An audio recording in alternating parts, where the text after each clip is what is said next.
Bom dia, boa tarde, boa noite, a depender do horário que você estiver assistindo essa gravação. Muito provavelmente, se você está aqui, está preocupado com essa avaliação de segunda chamada aí da nossa AV2, tá?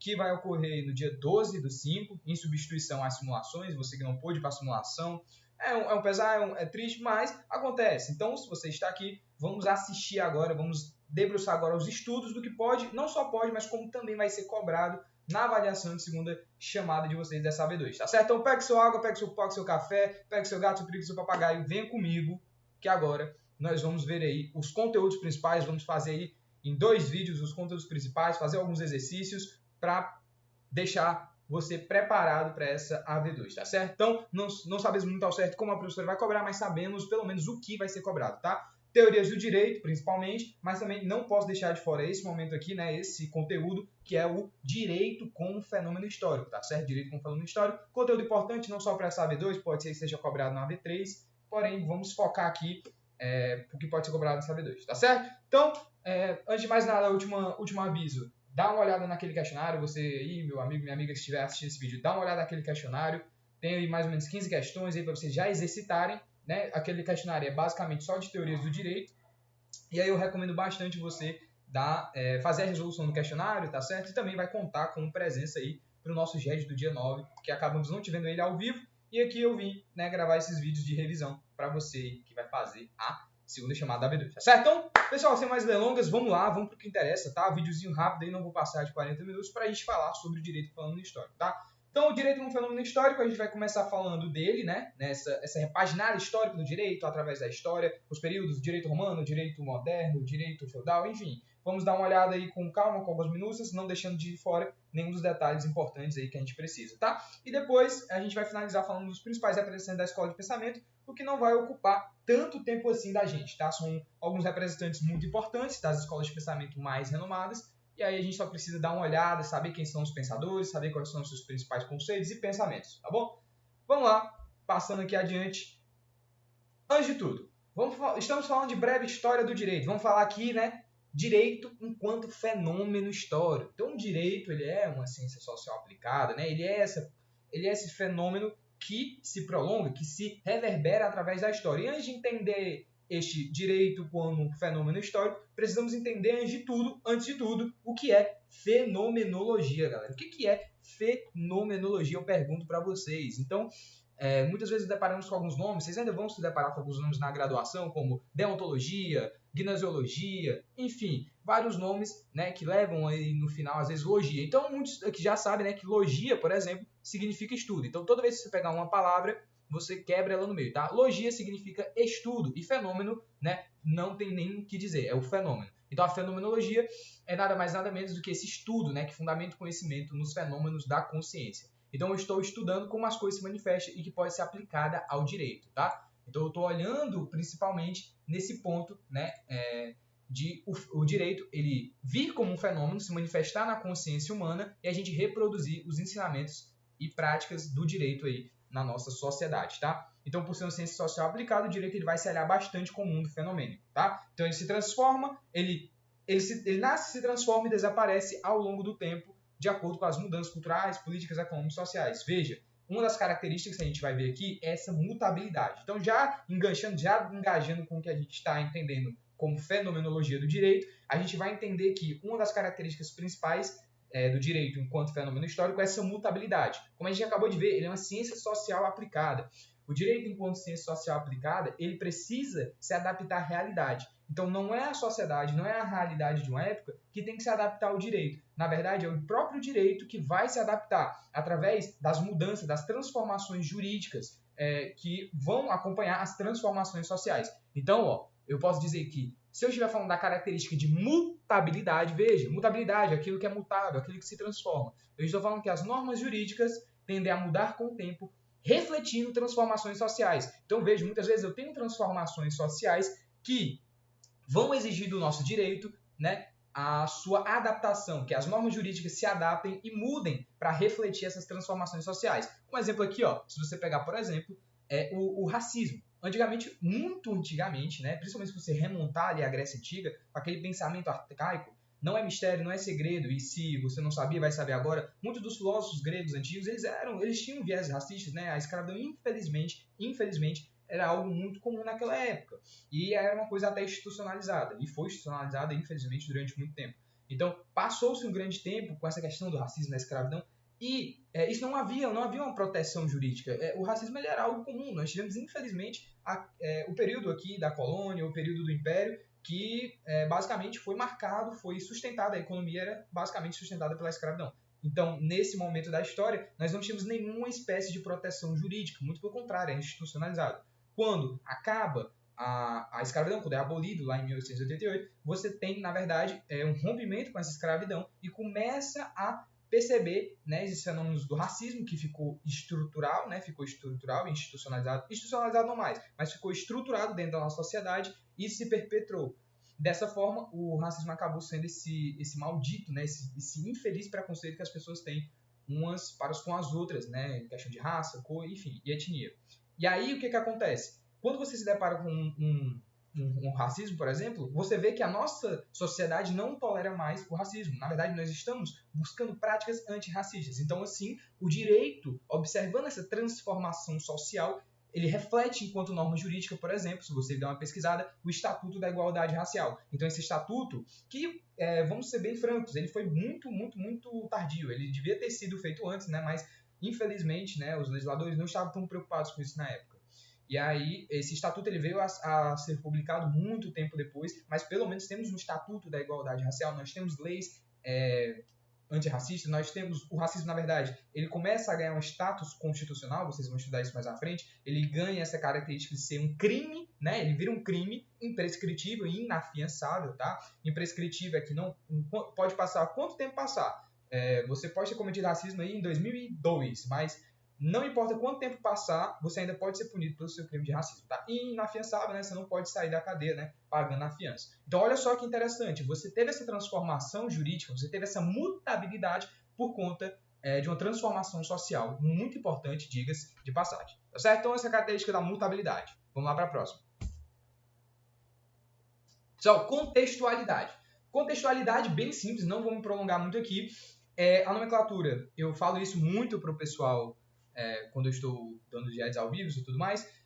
Atentem-se, nomenclatura sempre vai salvar vocês. Vocês olham para o nome, fazem ali um raciocínio dedutivo, indutivo, vão procurando ali o sentido daquilo. Mas vamos entender também o que quer dizer essa contextualidade enquanto característica do direito fenômeno histórico. Não vou ler esse texto aqui, basta você olhar o seguinte. Se você pegar os diferentes momentos da história e os diferentes momentos em que perpassamos com o nosso direito, você vai olhar, por exemplo, que o sistema jurídico, né, ele pode ser uma civil law, uma common law, isso aí a gente vai estudar com mais calma depois. Porém, no universo jurídico, a gente vai perceber que em um determinado momento, em uma determinada época, eu vou ter o direito enquanto um fenômeno, e esse fenômeno do direito ele vai estar sempre relacionado com o contexto da época. Então, por exemplo, vamos usar a Constituição, né, digamos assim, no geral, como um todo, e como ela muda. Vocês vão estudar isso com muito mais calma em Direito Constitucional 1, né, a cadeira chamada de Estado de Direitos Fundamentais, EDF, e vocês vão ver como a Constituição ela muda através do tempo. Nós temos várias Constituições aí através da história, sendo a primeira a Constituição Imperial de 1824, com Dom Pedro I. Então, olha, eu tenho um império, na verdade, eu não tenho nenhuma república, eu tenho um império do Brasil. E aí a Constituição vai ser o quê? Imperial. É o contexto da época que está refletindo no meu direito. Então, o meu direito, quando eu vou criar minha Constituição, ela é imperial. Por quê? Porque eu estou no império. É bem lógico, mas isso é só para elucidar, né, evidenciar melhor essa questão da contextualidade. E aí, mais na frente, você tem a próxima Constituição, que é a Constituição de 1891, com Marechal Deodoro da Fonseca, e ele traz a Constituição dos Estados Unidos do Brasil. Olha que contexto interessante. O contexto aqui é Estados Unidos já era independente, né, já estava independente porque os Estados Unidos foi colonizado, né, então ele deixa de ser dependente das colônias inglesas e começa a estabelecer o seu ordenamento jurídico, e o Brasil, inspirado nisso, começa a trazer algumas ideias dos Estados Unidos para cá. E aí uma delas é a própria Constituição dos Estados Unidos do Brasil, né? Então, além de estar inspirado em outro ordenamento jurídico, por não ser mais um império e sim uma república, o Brasil ele reproduz na sua Constituição essa ideia, né, de Estados Unidos do Brasil, República, etc. Então, é a contextualidade da época. Próximo, a historicidade dos valores. A historicidade dos valores vai se emendar bastante com essa questão da contextualidade. Então, todas essas características elas estão correlacionadas, tá? Elas têm muita relação entre si e todas elas vão trazer esse sentido para entender que o direito de fato é um fenômeno histórico. Como é que funcionaria essa historicidade dos valores? A gente viu que o direito ele é mutável, ele muda para se adaptar à realidade de acordo com as transformações sociais. A gente viu que um certo contexto de uma certa época pode influenciar, ou melhor, influencia e nos explica o porquê que o direito era de tal modo ou porquê que ele tinha tendências de tal maneira. Quando eu venho falar da historicidade dos valores, eu estou tratando nada mais nada menos do que o mesmo vetor, certo? Que é a história, o contexto, principalmente o contexto, mas aqui a gente vai olhar principalmente para os valores. Então, observe, eu fiz esse gráfico aqui muito exemplificativo para efeitos didáticos. Se a gente pegar a vida, a valorização da vida ao redor do mundo, e a gente pegar um panorama histórico muito abrangente, aquela história que a gente pegar aquela história que a gente vê assim desde o ensino médio, né, a história geral, né, a gente tem as disciplinas de história geral, a gente começa a estudar as guerras e tudo mais. Se a gente observar desde o século VI a.C., a gente vai pegar uma Grécia antiga, onde a valorização da vida era baixa. Você pode pegar ela aqui quantificada ali perto da casa dos 20, né, digamos assim, perto da casa dos 20 pontos. A gente vê que é uma valorização muito baixa. Por quê? Gente, isso aqui é só para fins didáticos, tá? Nada disso aqui é real, é inspirado totalmente no que de fato é uma ciência. Não, aqui é só um exemplo didático, mas que tem a ver com essa questão da historicidade, tá? Só reforçando. Então, se a gente for para a Grécia Antiga e olhar que lá no século VI a.C. nós tínhamos aquela prática arcaica, né, grotesca, digamos assim, retrógrada de certa maneira, dos espartanos, né, que eles pegavam e viam quando a criança ela não tinha aquele corpo ideal, ela nascia com alguma deficiência ou com algum elemento que não denotasse que aquela criança ia ser um guerreiro forte, um guerreiro potente, elas pegavam e atiravam dos abismos. Isso era horrível, isso era péssimo, isso era algo assim totalmente desumano. Que valorização é essa que eu tenho pela vida? É uma valorização baixa, quase ínfima, mínima. Acho que não dá pra dizer nem que tinha uma valorização da vida, digamos assim, certo? Então era muito, muito baixa, próxima ali ao zero, tá? E aí, se a gente for avançando na história, século XII, nós começamos a ter uma Idade Média. Começamos a ver que na Idade Média ainda era razoável, porque nós tínhamos a tortura, nós tínhamos a Santa Inquisição, que, de fato, ou você aceitava a religião ali pela cruz ou pela espada, era uma coisa muito grotesca, era muito sangue, era muita guerra. Então a gente tinha um período aí que a valorização da vida era bem relativa, ainda estava muito baixa.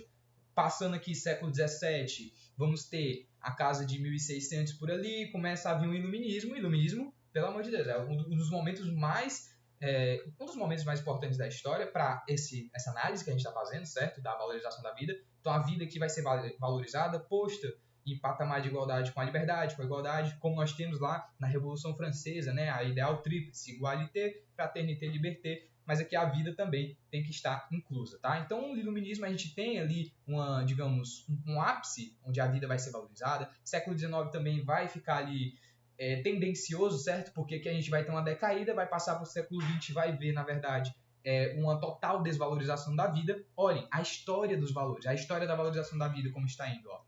Ela começa baixinha, vai aumentando, e quando chega aqui, por exemplo, perto dos períodos da Segunda Guerra, aí é zero, né? Infelizmente, nós temos o nazismo, né? O fascismo, e isso acaba impor a vida. Toda guerra, na verdade, vai fazer com que a vida deixe de ser valorizada, tá? Quando você tem guerra, a valorização da vida, ela quase que é insignificante. Isso é horrível, isso é horrível. Vamos torcer para que nunca tenhamos uma terceira guerra, tá? Então, assim, não é mistério para ninguém, tá? 6 milhões de judeus mortos nas mãos dos nazistas alemães. E acontece que aí você tem realmente uma desvalorização total da vida. Olha que, bem na beirada do século XX, você tem essa decaída total. E aí, do final do século XX em diante, a gente começa a voltar a ter uma valorização boa da vida, começamos a ter novos ordenamentos jurídicos baseados no estado de bem-estar social, e aí vocês vão estudar isso com mais profundidade nas próximas disciplinas, e estão vendo também direitos humanos, né?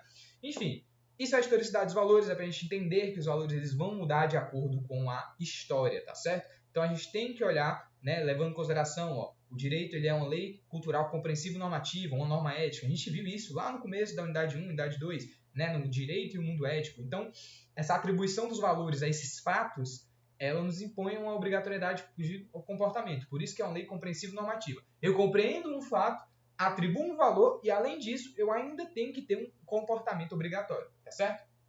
Então, a valorização da vida, ela perpassa esse caminho aqui, nesse exemplo didático, tá? Dessa história toda aí que eu fiz e trouxe como exemplos para a gente entender como é que seria essa característica do direito, tá? Próxima característica, relação com o poder. Então, relação com o poder não é mistério, tá? É bem tranquilo, vocês vão ver que é bem tranquilo essa questão da valorização com o poder. A gente vai ver, por exemplo, na teoria geral do Estado, né, que a gente tem os elementos do Estado, um deles é o poder soberano, né? A gente tem o governo soberano, poder soberano, são palavras meramente sinônimas, a depender da doutrina e tal, você pode ver algumas similaridades, divergências, mas tudo está indicando a mesma coisa, o poder, tá? E como estamos falando de poder, o direito falando histórico, ele sempre está baseado, olha só, anota isso aí, pode ser cair em prova. Ele está baseado e tem como pilar a relação de poder nas relações humanas. É um pouco redundante, mas observe. Eu estou falando que o direito ele vai ter sempre como a base dele o poder nas relações humanas. Então, é uma forma de organizar a sociedade. Eu preciso de um poder para impor uma conduta, impor uma sanção, dizer que se você cometer um crime, você vai ser preso. Então, isso é relação de poder, tá? Para a gente entender melhor, eu trouxe aqui alguns exemplos, tá? Eu trouxe aqui uns slides mais didáticos para a gente entender, ó. E aqui a gente está falando de relação de poder do Estado. Então começa, para a gente entender essa relação de poder do Estado, tá? Essa característica. A gente começa analisando a relação de poder, por exemplo, do chefe com os seus subordinados. Então eu tenho uma sujeição de subordinação humana, tá? Isso vai acontecer na relação de poder no geral, tá? Um poder com P minúsculo, certo? Esse aqui é o poder com P minúsculo. A gente vai ter uma sujeição, tá? É um exercício onde eu tenho uma sujeição de subordinação humana em relação a uma outra pessoa que detém o poder. Então, esse cara que detém o poder por quê? Porque ele é um empresário, ele tem o dinheiro, ele vai pagar o seu salário. Então, essa pessoa, ela tem poder, ela tem influência em cima dos seus empregados, certo? Isso é dentro do micro, aquela microfísica do poder, como a gente vê ali em Foucault, tá certo? Até recomendo darem uma lida aí em Foucault, quem tiver tempo, quem tiver com vontade, mas não precisa, para a prova, não precisa de jeito nenhum, tá? Só para vocês entenderem melhor isso aqui, tá? O Foucault ele também trabalha um pouco disso. E aí, quando a gente vai passar para o Estado, a gente vai ver, na verdade, o poder político. Aqui estamos falando de um poder com P maiúsculo, onde toda a sociedade civil vai estar subordinada ao Estado, né? Ou a polis, no sentido estrito, né? Lembrando que polis tem aquele duplo significado, né? É tanto o Estado como os cidadãos ao mesmo tempo. Então, a polis do Estado, ela tem essa legitimidade aí do poder, porque nós, enquanto seres humanos, legitimamente, né? Legitimamos o Estado doando parte da nossa liberdade para ele. E aí, esse poder estatal, né, ele é sempre equilibrado entre escolhas políticas e normas jurídicas, tá certo? São escolhas sempre voltadas, são escolhas políticas, mas não aquela política com P minúsculo do parlamento e tudo mais, mas sim uma escolha política no sentido macro, no sentido amplo, de que, na verdade, eu sou uma polis, então minhas escolhas vão influenciar a sociedade, tá? E isso é sempre baseado em normas jurídicas, tá bom? Então essa é a relação de poder que a gente está falando aqui, tá? Luiz, eu preciso saber de tudo disso para a prova? Não, isso aqui é para você entender a característica. Basta você saber que o direito enquanto fenômeno histórico sempre teve como característica a relação de poder, tá certo? Então, quando a gente for olhar os marcos históricos, isso vai ficar bem mais claro, certo? Que é, se não me engano, o nosso próximo ponto aqui da disciplina, do momento do conteúdo aqui, são os marcos históricos jurídicos, propriamente ditos. Tá bom? Bom, dando continuidade, marcos históricos jurídicos. A gente já entendeu as características do direito como fenômeno histórico. Recorda aí para mim, pode até voltar nos slides, pausa o vídeo, volta, porque você tem que sair daqui sabendo pelo menos essas características. Que o direito enquanto fenômeno histórico ele é mutável, ele é contextual, ele tem uma contextualidade, bem como o direito ele tem uma historicidade dos valores e, por último, ele tem uma relação de poder. Características principais para entender o direito como fenômeno histórico. A gente vai aqui misturando, fazendo aqui as associações dos conceitos com o que a gente for vendo aqui adiante, tá bom? Então, agora vamos falar dos marcos históricos. A gente analisou as características do direito como fenômeno histórico. Então, vamos entender como essas características vão aparecer dentro dos marcos históricos jurídicos, outra coisa aqui que a gente tem que trabalhar, tá? Primeiro de tudo, um dos marcos, quando a gente está falando de marcos históricos jurídicos, veja, não é histórico e jurídico, não é histórico ou jurídico, são históricos jurídicos. Por quê? Porque ao mesmo tempo que eu estou marcando as páginas da história, eu estou também marcando as páginas do direito, as páginas jurídicas da história do direito, tá certo? Então vamos entender isso aqui direitinho. Primeiro de tudo, direito romano. Direito romano, muito bacana, a gente estuda, pelo menos nesse comecinho a gente vê um pouco, tem nos textos lá no AVA e tudo, vocês deram uma olhada, lá nos primeiros textos a gente vai ver um pouco do que é a essência do direito romano. Existe essa cadeia optativa para quem tiver interesse. Mas aqui o que a gente precisa saber. O direito romano ele pode ser definido como conjunto de normas que regeram a sociedade romana desde as origens até esse ano aqui de 565, quando ocorre a morte do imperador Justiniano. Por quê? Porque esse imperador Justiniano ele é muito importante. Nós temos um livro, na verdade, chamado de Institutas de Justiniano. Esse livro que é muito importante, que ele traz regulações civis, certo? Que mais na frente vão influenciar no nosso Código Civil, porque o direito brasileiro ele bebe muito da fonte anglo-saxônica. No caso, seria direito romano, direito germânico, enfim. Desculpa, direito romano e a parte mais do leste europeu, tá? Então fica ali para o anglo-saxônico, direito inglês, direito americano, tá bom? Enfim, e relaxem, não precisam saber de datas, vocês precisam entender o que é esse direito romano. É basicamente esse conjunto de normas que regiam a sociedade romana, posso dizer assim, e vai até mais ou menos ali a morte do imperador Justiniano. E o principal é entender isso aqui. O direito romano ele é a base de muitos sistemas jurídicos ocidentais com forte racionalidade jurídica. Então, quando eu estiver falando de direito romano, eu vou imediatamente pensar na racionalidade jurídica. O direito romano, ele trabalha com a ratio, certo? Enquanto os gregos trabalham com o logos, a razão, os romanos não vão estar muito diferentes dos gregos. Eles vão trabalhar com a ratio, que também é razão em latim, né? Que no caso seria a língua mais ali usada pelos romanos na época. Enfim, o que você precisa entender é que, além de ser a base de muitos sistemas jurídicos, ele tem muita racionalidade jurídica. Então, essas institutas de Justiniano trabalhavam as relações civis, as relações privadas e outras relações também de uma forma muito racional, de uma forma que eu não vou fazer um julgamento predominantemente inquisitorial, por mais que eu tivesse. O julgamento inquisitorial que eu digo aqui é aquele julgamento em que eu aponto o dedo e não deixo que a pessoa se defenda. Eu digo, você cometeu o crime e você vai ser punido por isso. É como era a lei de Talião. Então, ao invés de eu ter uma lei de Talião, que é olho por olho, dente por dente, isso é ridículo, porque como é que você vai tentar trazer uma relação de isonomia, de igualdade ou de uma mínima racionalidade se a minha punição ela é igual à minha sanção? Perdão, se a minha punição é igual à minha conduta, eu roubo ou vou ser roubado? Não faz sentido. Então os romanos tentam se desvirtuar disso, trazendo a racionalidade jurídica, tá? Fala do direito romano, sabe que, além de ser o conjunto de normas que vão regular Roma até a morte de Justiniano, é marcado pela racionalidade jurídica, sendo base de muitos sistemas jurídicos ocidentais, certo? Passando adiante, direito feudal. Direito feudal, bem simples, você vai lembrar da Idade Média e vai entender que basicamente o direito que regulava as relações entre senhores e vassalos. Não é mistério para ninguém. Vocês estudiosos da história, vocês que passaram o ensino médio estudando a história, sabem muito bem como é o feudalismo, aquele sistema econômico feudal que começa a trazer uma inovação, mas infelizmente traz muitas relações servis, um sistema de pirâmide, onde temos as castas sociais, ninguém pode subir e muito provavelmente ninguém que está lá em cima vai descer. E o que importa saber aqui é que é basicamente baseado nas relações de dependência e costumes locais, que está aqui em destaque, tá certo? Quando falou de direito feudal, lembra dessa relação de senhor e vassalo, tá? Aqui temos um exemplo de feudo, aqui, ó. Creio que muitos aqui lembram, tá? Então eu tenho um castelo, eu tenho o manso senhorial, o manso servil, enfim. Tudo isso aqui tem regras e normas, tá? Por exemplo, o pagamento dos impostos. Eu não sei se vocês lembram, mas nessa época nós tínhamos o pagamento excessivo de impostos pelos vassalos e pelos servos. Eles tinham que pagar a colveia, a talha, enfim, tinham que pagar muitos impostos e isso se evidenciava uma relação muito grande de dependência, tá? E isso era, obviamente, de acordo com os costumes locais. Bom, então direito feudal bem tranquilo, vamos passar para o próximo. Aqui um exemplo, tá? Daquela pirâmide, vocês já devem estar muito familiarizados, tá? A pirâmide daquela época, como é que funcionava a pirâmide social, né? Temos aqui o senhor feudal no topo, clero, nobres, guerreiros e aqui embaixo os servos, compondo basicamente toda a base da sociedade, tá? Interessante, fica aí a representação visuográfica. Direito moderno. Direito moderno vai surgir, obviamente, no início da modernidade, é bem no início mesmo, tá? Não vem ali no meio nem no final, é no início, obviamente, porque ele vai estar ali, lembra, na característica da mutabilidade. Olha só, o direito moderno ele vai surgir nesse auge de revoluções, nesse boom de revoluções que eu vou tendo. Revolução Francesa, Revolução Inglesa, Revolução Americana. Olha só quantas revoluções eu tenho.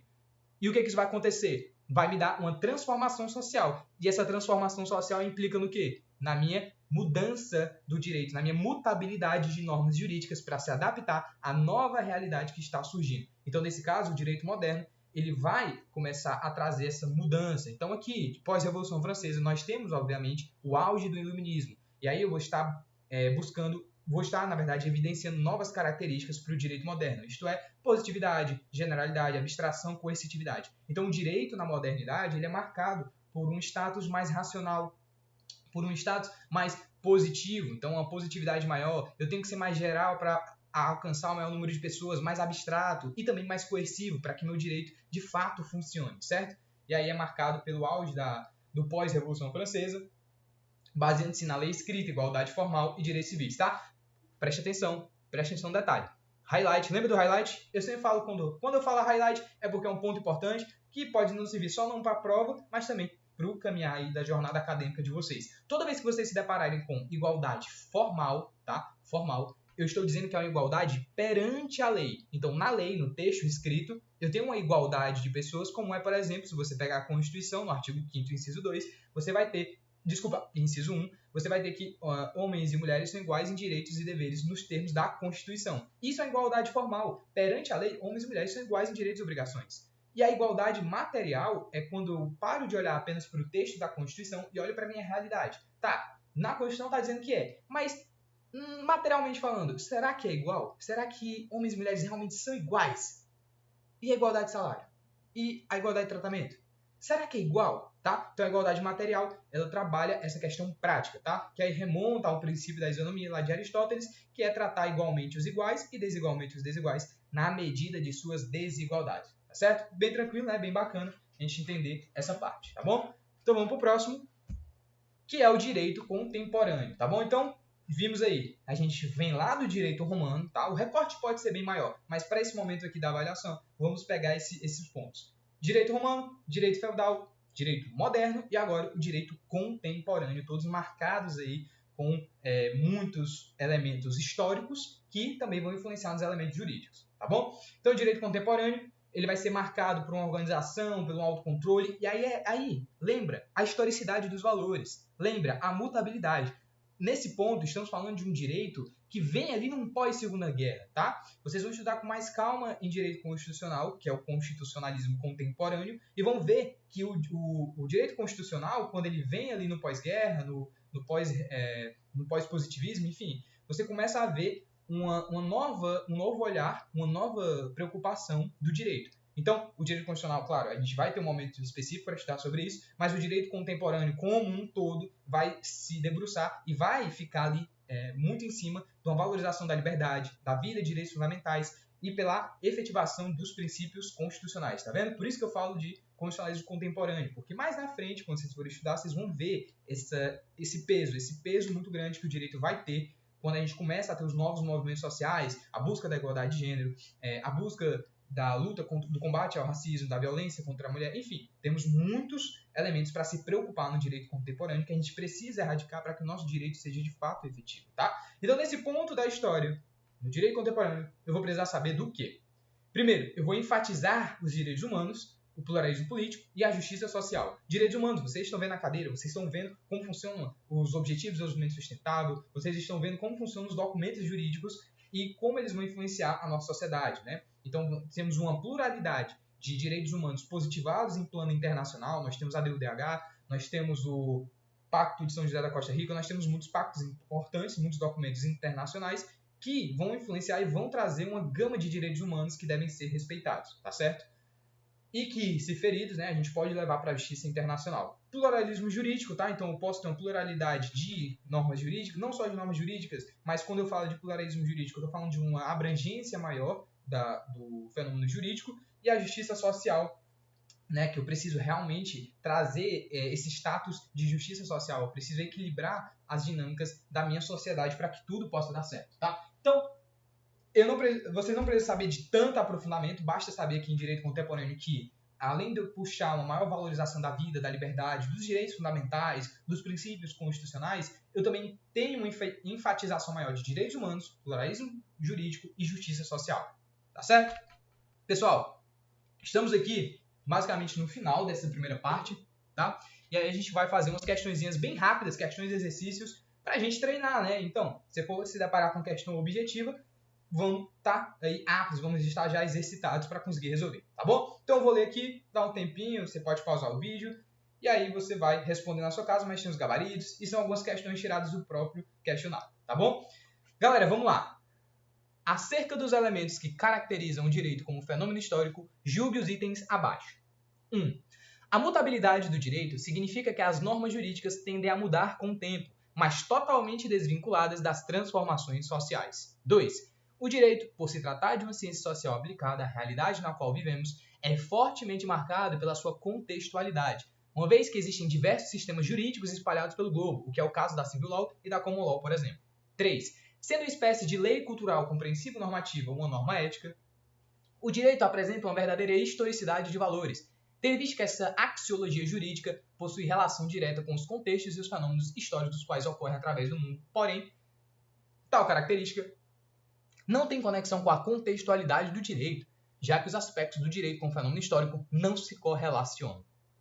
4. O direito, enquanto fenômeno histórico, tem como mola propulsora a sujeição da subordinação humana que, ultrapassando o sujeito humano, institui-se em uma organização ou sociedade política da ordem civil, a qual detém condições de aplicação da ciência jurídica. Galera, li isso aqui tudo, você já deve estar cansado da minha voz, mas prestem atenção aqui. Quando a gente for resolver questões grandes, assim, com muitos itens, não sei se a professora vai abordar questões assim, mas assim, são exercícios que vão servir também para vocês começarem a pegar esse rumo de resolver muitas questões. Prestem atenção. Vamos analisar item por item. Esse item aqui, 1. A mutabilidade do direito significa que as normas do direito têm que mudar com o tempo. Até aqui tá certo. Ó, a dica é, leiam com calma e olhem para as vírgulas. Onde tiver vírgula, você vê se até aquela vírgula tá certa. Se tiver, beleza. Se não tiver, já fica ali de olho. Porque, ó, a mutabilidade do direito significa que as normas jurídicas tendem a mudar com o tempo. Ok, tá super certo. Isso aqui tá perfeito. É o que a gente acabou de ver. Mas totalmente desvinculadas das transformações sociais. Errado. Não está desvinculada das transformações sociais. A gente viu, essa mutabilidade depende das transformações sociais. Então, onde tiver o item 1, já está errado. A gente já elimina 2 itens. Ó. Item A e item C foi para a bala. Só temos item B ou item D. Tá certo? 2. O direito, por se tratar de uma ciência social aplicada à realidade na qual vivemos, é fortemente marcado pela sua contextualidade, uma vez que existem diversos sistemas jurídicos espalhados pelo globo, o que é o caso da Civil Law e da Common Law, por exemplo. Perfeito, está corretíssimo. A gente viu que essa contextualidade, eu vou olhar para o globo, né? Eu vou olhar para esse mundo e ver que em determinados momentos, determinados pontos da história, vamos ter diversos sistemas jurídicos, vamos ter diversas manifestações do direito, que é o caso da Civil Law aqui no Brasil, por exemplo, a Common Law inglesa, por exemplo, tá? Então, são momentos em contextos diferentes, tá? E aí, também você poderia saber que essa 2 está certa, porque só tem 2 gabaritos com o item 2, certo? Enfim. Vamos para 4 e depois a gente vai para 3, tá? Que a 3 é um pouquinho maior. 4. O direito, enquanto fenômeno histórico, tem como mola propulsora a sujeição de subordinação humana, que, ultrapassando o sujeito humano, institui-se uma organização, sociedade política da ordem civil, a qual detém condições de aplicações jurídicas. Gente, aqui está basicamente dizendo qual é esse conceito, tá? De poder, da relação de poder. Então, esse item 4 está falando da característica da relação de poder. Está corretíssimo, tá? Ele traz exatamente como a gente viu, como a gente estudou, que temos essa relação, ó, olha aqui a palavra, sabe? Sujeição de subordinação humana, tá? E também essa organização ou sociedade política da ordem civil, tá? Que aí eu vou ter essa relação. E a 3 está errada por quê? Vamos ver. Sendo uma espécie de lei cultural com princípio normativo, norma ética, beleza, aqui tá certo. Ele apresenta uma verdadeira, né, o direito, história e cidade de valores. Tendo em vista que essa axiologia jurídica, às vezes alguns termos podem pegar a gente, mas axiologia seria o estudo dos valores, tá? Então, é basicamente dizendo, então, esse conjunto de valores possui relação direta com os contextos e fenômenos históricos, os quais ocorrem através do mundo. Olha aqui, até aqui tá tudo certo. Tá linda, essa questão tá maravilhosa, você podia marcar no seu gabarito. Qual o problema? Porém, tal cara é que ele continua. Aqui ele continua e errou. Porém, tal característica não tem conexão com a contextualidade do direito, já que os aspectos do direito como fenômeno histórico não se correlacionam. Tá errado, tá completamente errado. Então o item B não é o nosso item é o item D, tá certo? Que seria aí o nosso gabarito. Veja só, item D, tá? Os itens 2 e 4 estão corretíssimos. Porque o item 3, né, ele vem e continua dizendo que não tem relação com a contextualidade e que as características do direito não se relacionam. Pelo contrário, se relacionam bastante, estão interligadas, tá bom? Então, essa é a primeira questão. Vamos para a próxima. Vamos lá. O direito, além de possuir características formadoras do seu aspecto fenomenológico, também possui marcos históricos de grande relevância ao seu âmbito jurídico propriamente dito.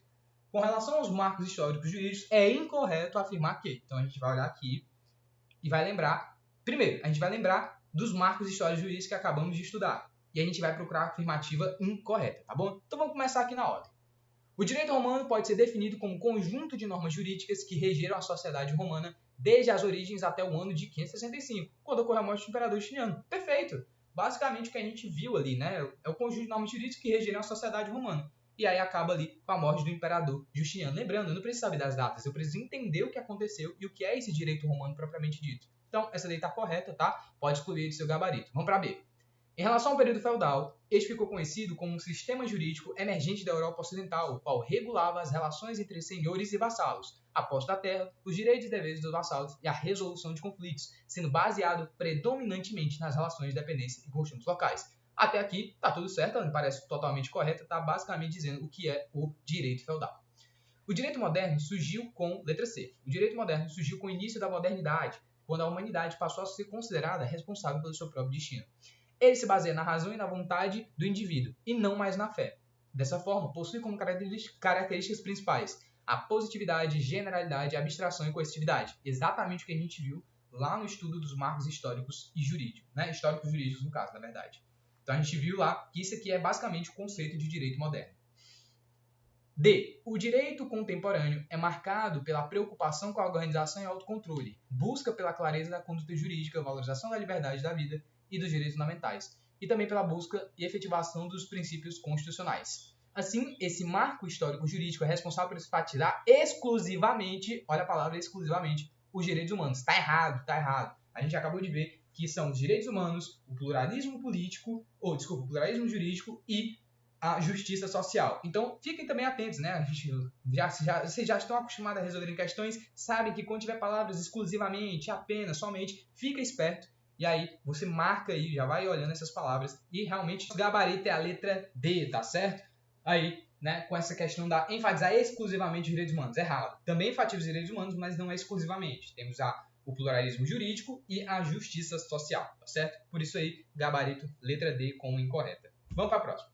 Bom, paramos aqui, tá? Vamos estacionar um momento e vamos passar agora para os principais representantes da escola de pensamento. Vocês vão ver que é bem tranquilo, bem rápido. Coisa aí de 10 minutinhos, no máximo, aí, para a gente trabalhar esses pensadores, tá certo? Bom, pessoal, vamos lá. Vamos dar uma olhada quem são. Vocês já podem ver pela foto quem são as figuras. Temos aqui Karl Marx, temos Norberto Bobbio, temos também esse daqui que eu estou me recordando agora, mas vamos passar adiante.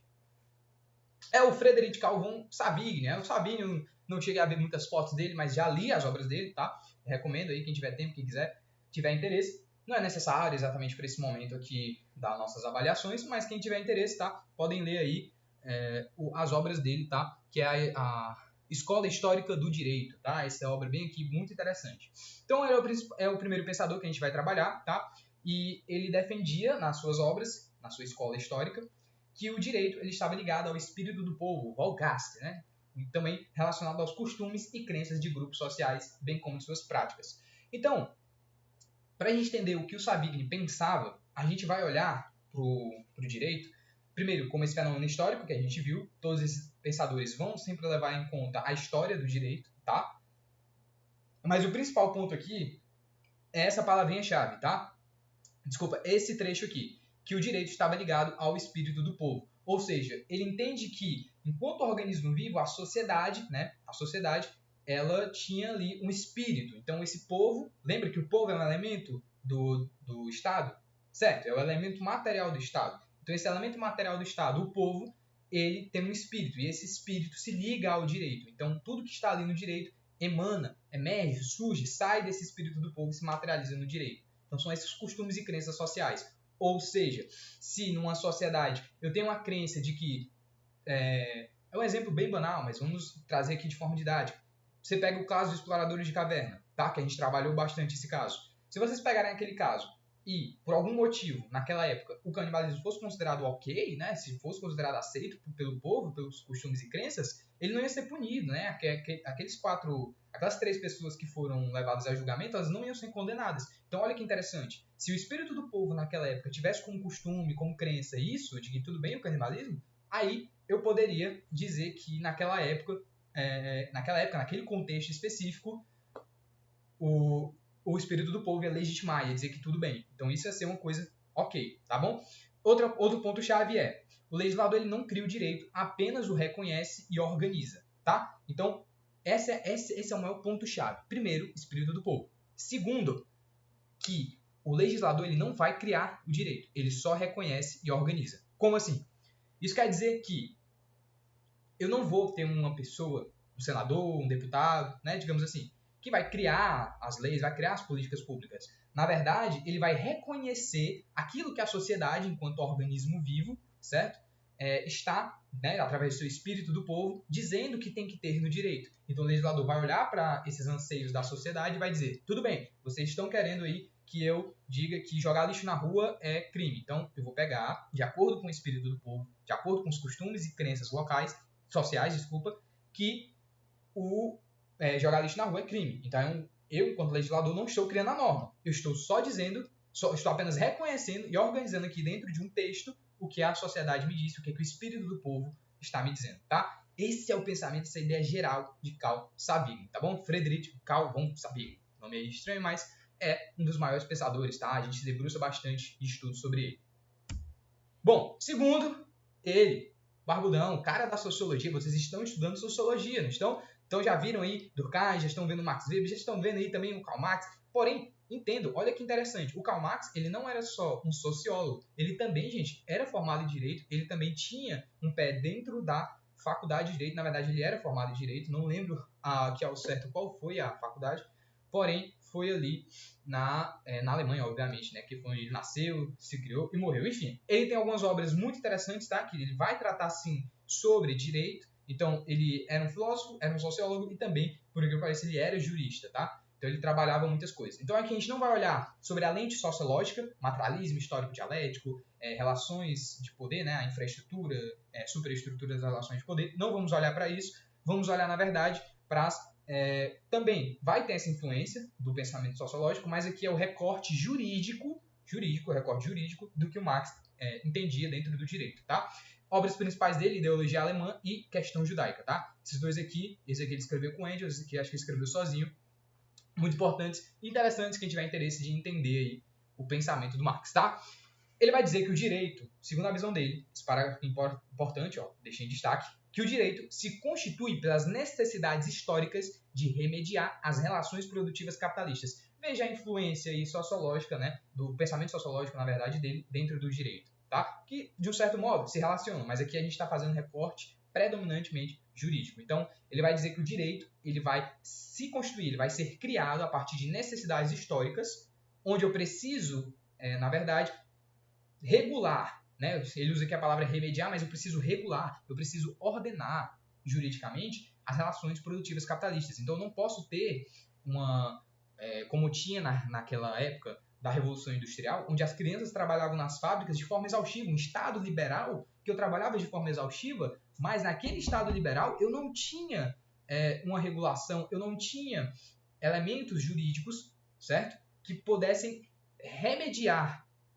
melhor, organizar, melhor ainda, regularizar as relações produtivas capitalistas daquele Estado liberal da Revolução Industrial. Então, eu tinha crianças trabalhando em fábricas. Trabalho infantil. Olha que absurdo, olha que loucura. Então, aí o Marx, a partir dessas necessidades históricas, a partir dessas relações produtivas capitalistas, a gente percebe essa necessidade, né, do direito de se constituir, de se moldar, ou melhor, de criar, formular instrumentos jurídicos que regulam essas relações produtivas. Tá certo? Então, o destaque aqui, ele é posto pela vontade esta que tem origem nos detentores do poder estatal, ou seja, na classe dominante. E aí é que vai ter mais influência ainda da visão sociológica dele, né? Querendo ou não, é um recorte jurídico, mas estamos falando de Marx. Marx vai ter esse olhar sociológico aí predominantemente, toda hora. Ele vai dizer que, né, essas relações sociais vão ser postas pela vontade. E aí, quando eu estou falando dessa regularização, a gente viu, ele quer regular essas relações produtivas capitalistas. Só qual é o problema? Quem é que vai regular? Quem é que vai criar a norma? Quem é o legislador? A classe dominante. Porque a classe dominante vai ser o detentor ali do poder, da vontade estatal, certo? Essa vontade aí vai vir muito da classe dominante e vai utilizar o direito como instrumento, certo? De controle social, óbvio, a gente sabe que o direito é um instrumento de controle social, porém vai monopolizar esse instrumento de controle social, a classe dominante no caso, e vai utilizar o seu bel favor, vai utilizar o seu bel prazer, vai utilizar sempre para se favorecer e nunca para favorecer a sociedade como um todo. Olha que interessante a visão aí de Marx, beleza? Esse é o pensamento, galera. Esse é o resumo geral do pensamento de Marx. Vamos para o próximo e último, que é o Norberto Bobbio. Norberto Bobbio, aí do século... Começa ali do século XX, ali até o século XXI.